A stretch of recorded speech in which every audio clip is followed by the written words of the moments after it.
class, let's talk about uniform circular motion, which is a very important concept for the examination. A car traveling on a straight road will have linear velocity. Linear means straight. Any particle which undergoes straight line motion will have linear velocity. Now, a particle which is in rotatory motion, for example, you take a stone, tie it with the help of a string and start rotating, start whirling it. Now, the stone will describe a circular path. Now, the stone is said to have a type of motion what's called as uniform circular motion. Okay.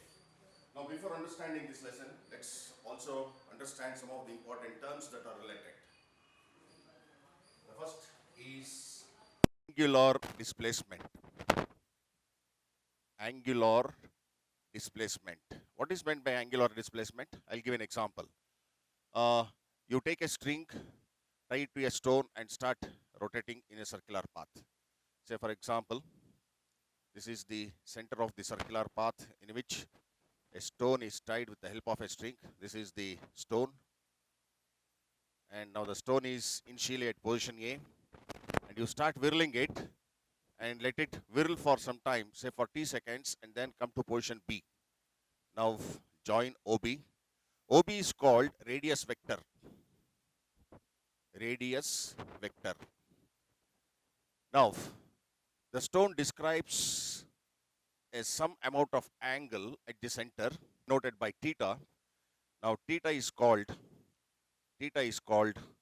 angular displacement. Angular displacement measured in radians. How do you describe or define angular displacement of a particle in circular motion? It is the angle described at the center of the circle by the radius vector. OA or OB is called radius vector. And the unit of angular displacement is radians. Now, another definition, one more thing that you should know is frequency. A particle in circular motion, uniform circular motion, will have frequency. Frequency is the number of rotations per second. The number of rotations per second. Number of rotations per. Now, in 1 second or in one rotation, what could be the angle described? Say the stone starts from this point. This is the center. Now, when it comes to here, it makes 90 degree. When it comes to here, it makes 180 degree. When it comes to here, it makes 270. And again, back position, when it reached the starting point, it made 360 degree. So, in one rotation, theta is equal to, that is angular displacement, is 2 pi. So, if it makes f rotations, for f rotations, then we have 2 pi f, and these f rotations are made in 1 second. So 2 pi f is now angular velocity. Why it is taken as velocity? Because it covers a distance of 2 pi. That means it describes 2 pi. And in 1 second, it has made f rotations. So as you all know, distance divided by time is velocity. Okay. So what is the distance here? 2 pi. And it has taken 1 second time, and it has completed f rotations. So what should be this? This should be velocity, that is omega. So remember, another formula for omega is 2 pi f. What is omega? Omega is called angular velocity. Omega is equal to 2 pi f. And omega is 2 pi f, or angular velocity is also the ratio of angular displacement over time. So omega equals angular displacement is theta divided by t.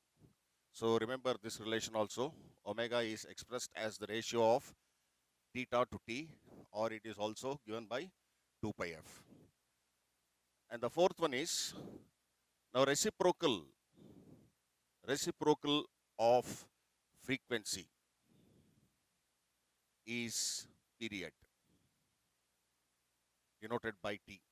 Remember, t is equal to 1 by f. F is the frequency, reciprocal of frequency is t. Last one is relation between linear velocity and angular velocity